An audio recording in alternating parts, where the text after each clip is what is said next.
After ng PGT Season 5, nag-decide ako na mag-work sa cruise ship. Pandemic nung time na yun so kailangan kumayod para sa future namin ng fiancé ko. Mahirap yung buhay sa barko kasi malayo ka na sa mga mahal mo sa buhay tapos araw-araw ka pang tatrabaho para mag-entertain ng ibang mga tao.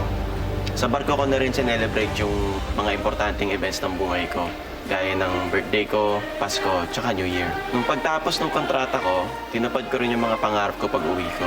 Yung pag-propose ko sa girlfriend ko at tsaka yung pagbalik dito sa entablado ng PGT. All the Wi-Fis here are now Pansin, Romania, and palagi. Do you have your phones with you?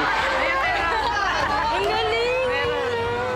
Sa lahat ng nag-audition na magicians, I think you're the best one. Can I just say? Magic ang buhay ko at habang buhay kong gagawin para sa future family namin ng fiancé ko.